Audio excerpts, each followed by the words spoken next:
Hello guys, in today's video I'm gonna show you how to fix Roblox not installing easy and quick.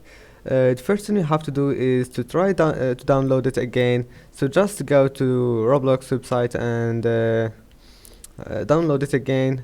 And after that, if that doesn't fix your problem, now go to apps and features. Now make sure that Roblox is not already installed in your PC, so just type here Roblox. If you find it, all you have to do, click uninstall, and if you can't find it, just go back and go to run, type here run, click on it, and then type here app data, click OK. After that, go to local, scroll down until you find Roblox, and now when you find it, just right click and then click delete it. And now just go back and try again. Your problem must be fixed, and see you in the next video.